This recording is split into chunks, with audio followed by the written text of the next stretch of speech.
दोस्तों, अजान एक अल्लाह का कलाम है।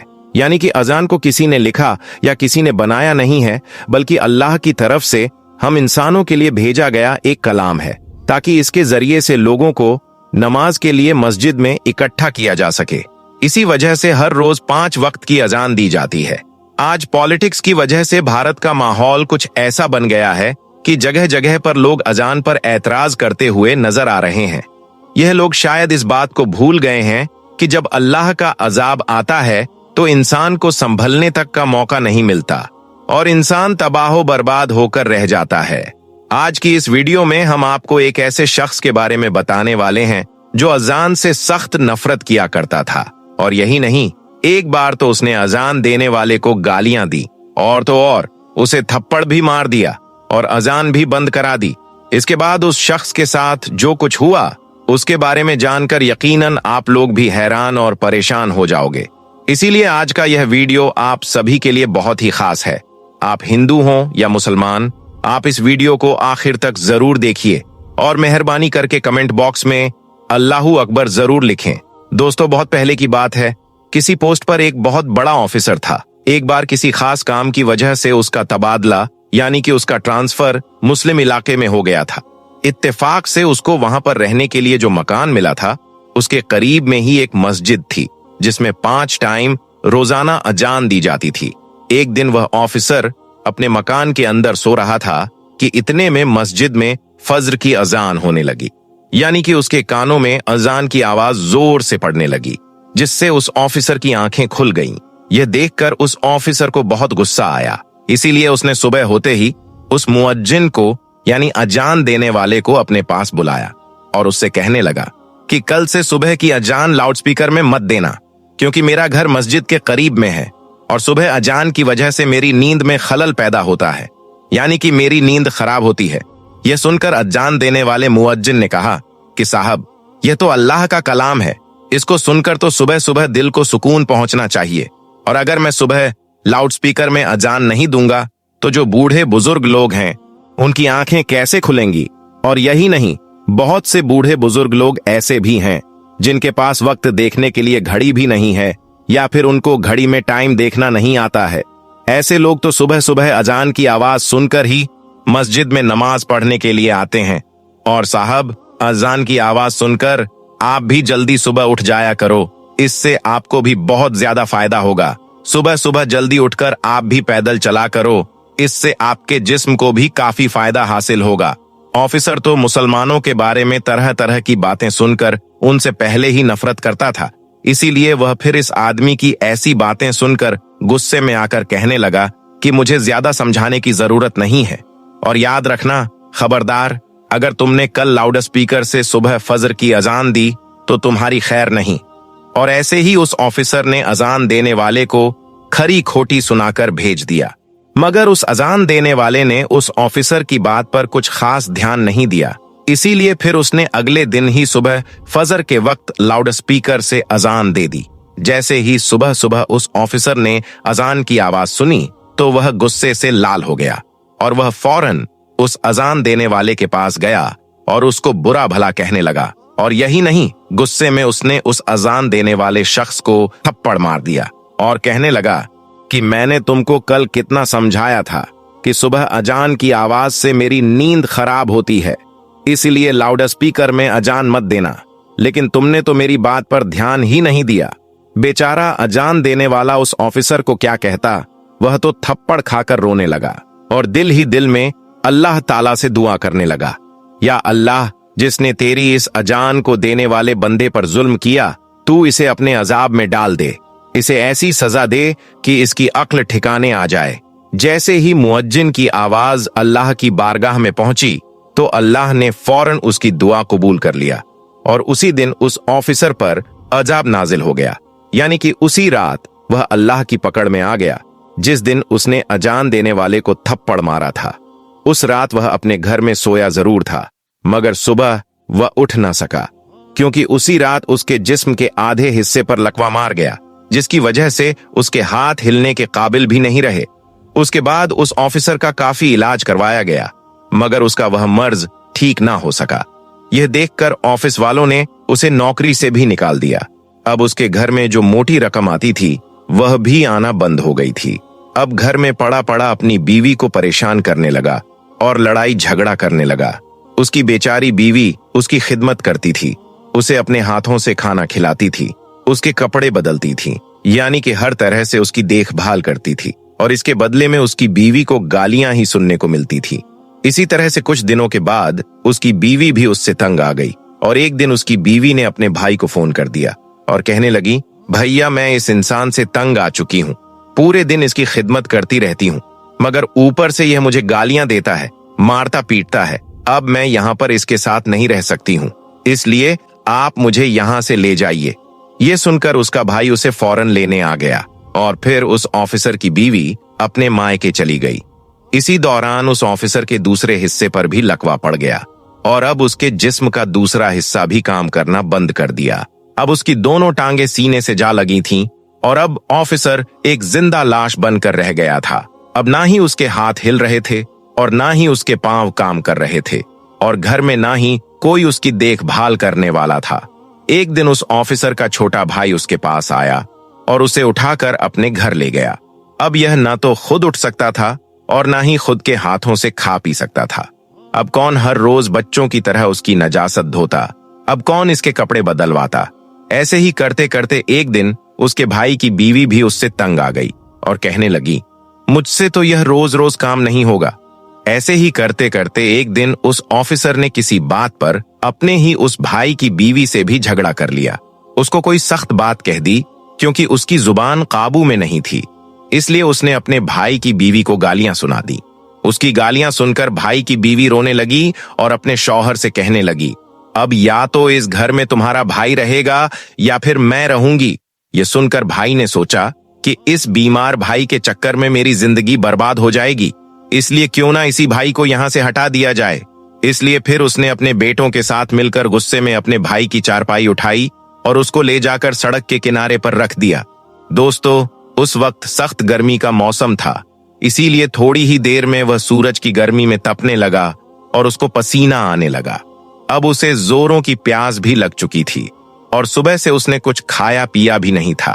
अब ऑफिसर अपनी चारपाई पर पड़े पड़े रो रहा था और कराह रहा था और कह रहा था कि कोई तो मेरी मदद करो, कोई तो मुझे पानी पिला दो, कोई मुझे खाना खिला दो। इत्तेफाक से उसी रास्ते से उसी मुअज्जिन का गुजर हुआ जिसे उसने थप्पड़ मारा था। उसने देखा कि सड़क के किनारे चारपाई पर एक शख्स लेटा हुआ फरियाद कर रहा है। यह देखकर वह मुअज्जिन उसके पास गया। जैसे ही उसने उस ऑफिसर को देखा तो वह पहचान गया कि यह वही ऑफिसर है जिसने उसको थप्पड़ मारा था। यह देखकर मुअज्जिन हैरान हो गया और पूछने लगा, ऐ शख्स, तुम्हारे साथ ये क्या हो गया है? तुम तो एक बहुत बड़े ऑफिसर हुआ करते थे। वह ऑफिसर भी मुअज्जिन को पहचान चुका था और उसने पड़े पड़े ही मुअज्जिन के आगे अपने हाथ जोड़ दिए और कहने लगा कि मेरी बर्बादी उसी दिन शुरू हो गई थी जिस दिन मैंने आपको थप्पड़ मारा था। फिर उस ऑफिसर ने अपनी पूरी दर्द भरी कहानी उस मुअज्जिन को सुना डाली। उसने बता दिया कि उसी रात में मेरे जिस्म पर लकवा पड़ गया था। उसके बाद से मेरी हालत बिगड़ते बिगड़ते आज मेरी हालत ऐसी हो गई है कि आज मेरे पास कोई खड़ा तक नहीं होता है। मेरे सब अपनों ने मुझे ठुकरा दिया है। इतना कहते कहते वह ऑफिसर फूट फूट कर रोने लगा। उसकी हालत देखकर उस मुअज्जिन को उस पर तरस आ गया। फिर उसने उसको पानी पिलाया और उसके लिए खाना लेकर आया। फिर अपने हाथों से उसको खाना खिलाया और यही नहीं, फिर उसे उठाकर वह अपने घर भी ले गया और खूब अच्छी तरह से उसकी खिदमत करने लगा। उस मुअज्जिन ने उसे बताया कि तुमने अल्लाह की शान में गुस्ताखी की है, इसीलिए तुम सच्चे दिल से अल्लाह से माफी मांगो। यह सुनकर वह ऑफिसर सच्चे दिल से अल्लाह की बारगाह में रो रो कर अल्लाह से माफी मांगता रहा और साथ ही वह मुअज्जिन भी उसके हक में दुआ करने लगा। अल्लाह ने फौरन उनकी दुआ को कबूल फरमाया और कुछ ही दिनों की खिदमत के अंदर ऑफिसर पूरी तरह से ठीक हो गया और वह उठकर चलने फिरने लगा। सुभान अल्लाह। तो दोस्तों, याद रखें, जो कोई जिस मजलूम पर जुल्म करता है उस पर फिर इसी तरह से अल्लाह का अजाब उतरता है। बाज मर्तबा इंसान अपनी औकात को भूल जाता है। आज हमारे पास वक्त है सही मायने में इंसान बनने का, अपनी औकात को याद करने का। हदीस पाक में आता है, हुजूर पाक सल्लल्लाहु अलैहि वसल्लम ने फरमाया है, ए औरतों, जब तुम बिलाल को अजान और इकामत कहते सुनो तो जिस तरह वह कहता है तुम भी कहो, अल्लाह तुम्हारे लिए हर कलमे के बदले 1,00,000 नेकियां लिखेगा और 1,000 दर्जात बुलंद फरमाएगा और 1,000 गुनाह मिटा देगा। यह सुनकर खवातीन हजरात अर्ज करने लगी, या रसूल अल्लाह सल्लल्लाहु अलैहि वसल्लम, यह तो सिर्फ औरतों के लिए है, मर्दों के लिए क्या है? तो आप सल्लल्लाहु अलैहि वसल्लम ने फरमाया कि मर्दों के लिए यह दुगना है। दोस्तों, इसी बात पर कमेंट बॉक्स में सुभान अल्लाह जरूर लिख दें। दोस्तों, 1967 की अरब इजराइल जंग के बाद पहली बार ऐसा हो रहा है कि मस्जिद अक्सा को मुसलमानों के लिए लगभग पूरी तरह बंद कर दिया गया है। और आज यह जगह, जहां आम दिनों में हजारों लोग नमाज पढ़ते थे, जहां रमजान और ईद के दिनों में लोगों का समंदर उमड़ आता था, आज वहां सन्नाटा है, वीरानी है, बंद दरवाजे हैं और हथियारों के साथ खड़ी फौज है। आधिकारिक वजह सिक्योरिटी की बताई जाती है। कहा जा रहा है कि इलाके की हालत ठीक नहीं, हमलों का खतरा है, इसीलिए लोगों को अंदर नहीं जाने दिया जा सकता। लेकिन सवाल यह है कि क्या बात सिर्फ सिक्योरिटी की है या इसके पीछे कोई बड़ी प्लानिंग चल रही है? क्योंकि इतिहास बताता है कि यरूशलेम और मस्जिदें अक्सा सिर्फ एक मस्जिद नहीं, बल्कि पूरी दुनिया की सियासत, मजहब और ताकत का मरकज रही है। जिसने भी इस शहर को कंट्रोल किया, उसने सिर्फ एक शहर नहीं, बल्कि एक पूरी कहानी को कंट्रोल किया। और यही वजह है कि हजारों साल से इस जमीन पर जंग होती रही है, सल्तनतें बदलती रहीं, लेकिन यह शहर हमेशा जंग का मरकज बना रहा। और आज जो हालात बन रहे हैं, वो बहुत लोगों को इतिहास के पुराने दौर की याद दिला रहे हैं। क्योंकि इतिहास में भी कई बार ऐसा हुआ है कि पहले पाबंदियां लगाई गईं, फिर लोगों की एंट्री कम की गई, फिर धीरे धीरे कब्जा मजबूत किया गया और फिर एक दिन पूरी जगह बदल दी गई और लोगों को समझ भी नहीं आया कि कब सब कुछ बदल गया। और आज भी कुछ लोग यही कह रहे हैं कि धीरे धीरे माहौल बनाया जा रहा है। पहले सिक्योरिटी के नाम पर पाबंदियां, फिर लोगों की एंट्री बंद, फिर कंट्रोल, और फिर कोई बड़ा हादसा, और उस हादसे के बाद पूरा नक्शा बदल सकता है। और यह बात इसलिए भी कही जा रही है क्योंकि मस्जिदें अक्सा के नीचे कई सालों से खुदाई की खबरें आती रही हैं, सुरंगों की बातें होती रही हैं, और कई एक्सपर्ट्स और इतिहासकार यह कहते रहे हैं कि अगर किसी दिन यहाँ कोई बड़ा धमाका, मिसाइल या हादसा होता है तो पूरी दुनिया को एक अलग कहानी बताई जाएगी। और उसके बाद जो होगा वह सिर्फ एक शहर का मामला नहीं रहेगा, बल्कि पूरी दुनिया की सियासत बदल सकती है। क्योंकि यह वह जगह है जो सिर्फ मुसलमानों के लिए ही नहीं, बल्कि यहूदियों और क्रिश्चियंस के लिए भी बहुत अहम मानी जाती है। और हर मजहब इस जगह को अपने इतिहास से जोड़ता है। इसीलिए अगर यहाँ कुछ बड़ा होता है तो उसका असर पूरी दुनिया पर पड़ेगा। और शायद यही वजह है कि दुनिया की बड़ी ताकतें हमेशा इस शहर के आसपास नजर आती हैं। यहाँ छोटी सी घटना भी होती है तो पूरी दुनिया की खबर बन जाती है। और आज जो हालात बन रहे हैं वह बहुत लोगों को सोचने पर मजबूर कर रहे हैं कि क्या इतिहास फिर से खुद को दोहराने जा रहा है। क्योंकि जब भी मुसलमान आपस में कमजोर हुए, जब भी आपस में बंटे, जब भी एक दूसरे से लड़ते रहे, उसी वक्त दुश्मन ने इस शहर पर कब्जा किया। इतिहास में इसका सबसे बड़ा एग्जाम्पल क्रूसेडर्स का दौर है। जब मुसलमान छोटे छोटे हिस्सों में बंटे हुए थे, कोई किसी की मदद नहीं कर रहा था, हर कोई अपनी हुकूमत बचाने में लगा हुआ था। और उसी दौरान उसे आए और यरूशलेम पर कब्जा कर लिया और लगभग 90 साल तक यह शहर उनके कब्जे में रहा। और उस वक्त भी मुसलमानों की हालत लगभग आज जैसी ही थी, आपस में लड़ाई, आपस में नफरत, छोटी छोटी हुकूमतें, और कोई एक लीडर नहीं जो सबको इकट्ठा कर सके। और फिर इतिहास में एक ऐसा शख्स आया जिसने पहले दुश्मन से नहीं बल्कि मुसलमानों की आपसी लड़ाई खत्म की, मुसलमानों को इकट्ठा किया, एक ताकत बनाई, और फिर हितन की मशहूर जंग में क्रूसेडर्स को हराकर यरूशलेम को वापस लिया। और उस शख्स का नाम था सलाहुद्दीन अय्यूबी रहमतुल्लाह अलैह। लेकिन सलाहुद्दीन अय्यूबी अचानक नहीं आए थे, वो हालात का नतीजा थे। जब हालात बहुत खराब हो गए, जब मुसलमानों को समझ आया कि अगर हम एक नहीं हुए तो सब कुछ खो देंगे, तब एक लीडर उठा और उसने इतिहास बदल दिया। और आज फिर बहुत लोग यही सवाल पूछ रहे हैं कि क्या आज के हालात भी वैसे ही कहानी की तरफ जा रहे हैं? क्या आज भी मुसलमान उसी तरह बटे हुए हैं? क्या आज भी वही गलती दोहराई जा रही है? और अगर इतिहास सच में खुद को दोहराता है तो फिर आगे क्या हो सकता है? अगर हम इतिहास को थोड़ा और गहराई से देखें तो एक अजीब बात सामने आती है, और वह यह कि मुसलमान अक्सर बाहर के दुश्मन से कम और अपने अंदर की लड़ाइयों से ज्यादा कमजोर हुए। जब भी मुसलमान आपस में बटे, जब भी छोटी छोटी बातों पर लड़ते रहे, जब भी फिरकों, नस्लों और मुल्कों में बट गए, उसी वक्त दुश्मन ने फायदा उठाया। और इतिहास में यह बात सिर्फ एक बार नहीं बल्कि कई बार हुई। लेकिन एक वाकया ऐसा है जिसने पूरी तारीख बदल दी, और वह वाकया था यरमुख की जंग। उस वक्त रोमन सल्तनत दुनिया की सबसे बड़ी ताकतों में से एक थी। उनकी फौज बहुत बड़ी, बहुत ताकतवर और बहुत ज्यादा तादाद में थी, जबकि मुसलमानों की फौज कम थी, हथियार कम थे और हालत भी बहुत आसान नहीं थी। जब जंग शुरू हुई तो शुरुआत में मुसलमानों की कुछ सफे पीछे हटने लगी, कुछ लोग पीछे लौटने लगे, और यह वो लम्हा था जब जंग सिर्फ तलवारों से नहीं बल्कि हिम्मत से जीती या हारी जानी थी। उस वक्त एक अजीब मंजर हुआ। फौज के पीछे खेमों में औरतें मौजूद थीं। जब उन्होंने कुछ सिपाहियों को पीछे आते देखा तो उन्होंने उन्हें वापस मैदान की तरफ भेजना शुरू किया। उन्होंने कहा कि अगर तुम पीछे हटोगे तो दुश्मन हमारे खेमों तक पहुंच जाएगा। अगर मरना है तो मैदान में मरो, पीछे हटकर जिल्लत की जिंदगी मत जियो। यह बातें उन सिपाहियों के दिल पर ऐसी लगीं कि वह वापस पलटे, अपनी सफे ठीक की और फिर ऐसी जंग लड़ी कि तादाद में कम होने के बावजूद मुसलमान जीत गए। और यह जंग सिर्फ एक जंग नहीं थी, बल्कि इसके बाद पूरा इलाका बदल गया, ताकत का नक्शा बदल गया। और ये सब इसलिए हुआ क्योंकि उस वक्त मुसलमानों ने डर के बजाय हिम्मत चुनी, बटने के बजाय एक होने का फैसला किया। और यही बात इतिहास हमें बार बार सिखाता है कि तादाद, हथियार और ताकत से पहले सबसे जरूरी चीज एकता और हिम्मत होती है। अगर लोग एक हों तो कम होकर भी जीत सकते हैं, और अगर लोग बटे हों तो ज्यादा होकर भी हार सकते हैं। और आज के हालात को देखें तो बहुत से लोग यही कहते नजर आते हैं कि मुसलमानों की सबसे बड़ी कमजोरी बाहर का दुश्मन नहीं बल्कि आपस की लड़ाई है।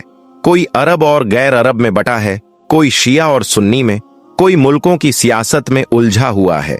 और जब लोग आपस में ही उलझे रहें तो फिर किसी और को कुछ करने की जरूरत ही नहीं पड़ती। इतिहास में भी क्रूसेडर्स के वक्त यही हुआ था। मुसलमान छोटे छोटे हिस्सों में बटे हुए थे, हर कोई अपनी हुकूमत बचाने में लगा था, किसी को यरूशलेम की फिक्र नहीं थी, और दुश्मन ने इसी कमजोरी का फायदा उठाया। और फिर लगभग एक सदी तक वो शहर उनके कब्जे में रहा। और फिर जब सलाहुद्दीन अय्यूबी आए तो उन्होंने सबसे पहले दुश्मन से जंग नहीं की बल्कि मुसलमानों को इकट्ठा किया, अलग अलग इलाकों को एक किया, एक मजबूत ताकत बनाई और फिर दुश्मन का मुकाबला किया। यानी जीत पहले मैदान में नहीं बल्कि लोगों के दिलों में हुई थी। जब लोग एक हो गए तब जंग जीतना आसान हुआ। और आज बहुत लोग यही कहते हैं कि अगर इतिहास को समझना है तो सिर्फ जंगों को मत देखो, यह देखो कि जंग से पहले लोग कैसे थे। क्या वह एक थे या बटे हुए थे? क्या उनके अंदर हिम्मत थी या डर था?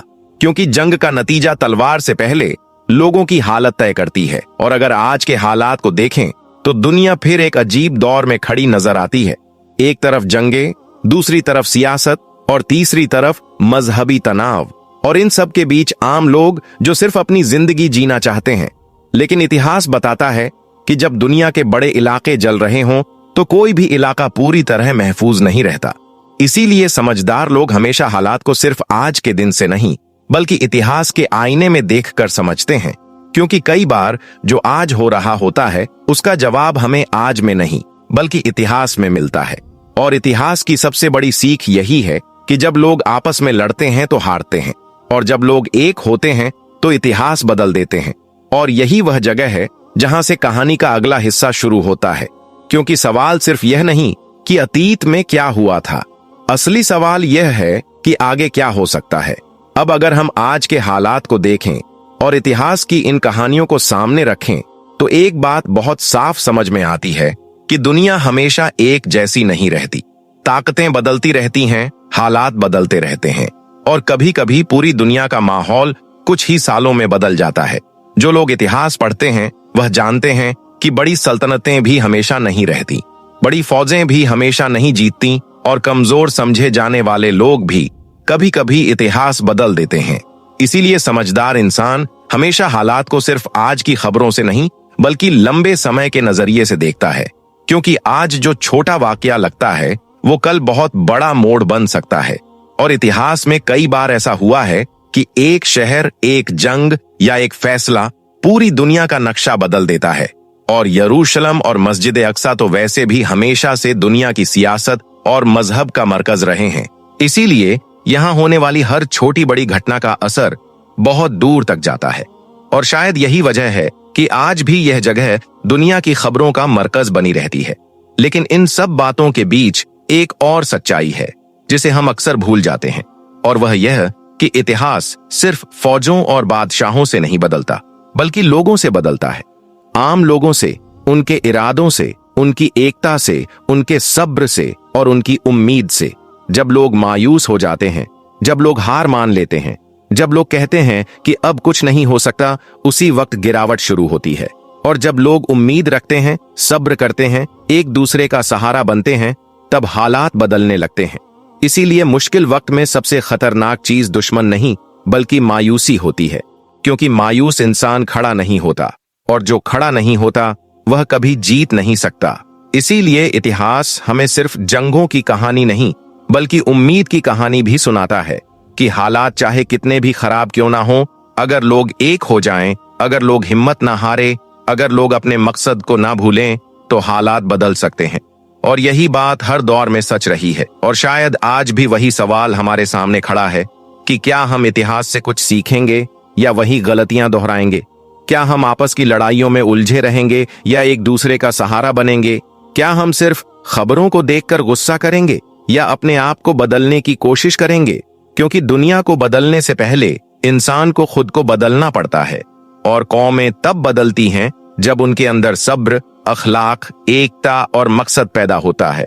सिर्फ नारों से कुछ नहीं बदलता, सिर्फ गुस्से से कुछ नहीं बदलता। बदलाव हमेशा सब्र, मेहनत और एकता से आता है। और यही इतिहास की सबसे बड़ी सीख है। और अगर हम सच में अपने हालात बदलना चाहते हैं, तो हमें सबसे पहले अपने दिल बदलने होंगे। अपने आप को ठीक करना होगा, अपने घरों को ठीक करना होगा, अपने रिश्तों को ठीक करना होगा। क्योंकि मजबूत समाज मजबूत लोगों से बनता है, और मजबूत लोग अच्छे अखलाक, सब्र और ईमान से बनते हैं। और जब लोग अंदर से मजबूत होते हैं, तो उन्हें कोई ज्यादा देर तक दबा नहीं सकता। इसीलिए मुश्किल हालात में डरने के बजाय अपने आप को मजबूत करना चाहिए। मायूस होने के बजाय उम्मीद रखनी चाहिए, और नफरत के बजाय एक दूसरे का सहारा बनना चाहिए। क्योंकि हो सकता है कि हम इतिहास के एक ऐसे मोड़ पर खड़े हों जहां से आगे का वक्त बहुत कुछ बदल दे। लेकिन यह बदलाव कैसा होगा, यह सिर्फ ताकत से नहीं, बल्कि लोगों के किरदार से तय होगा।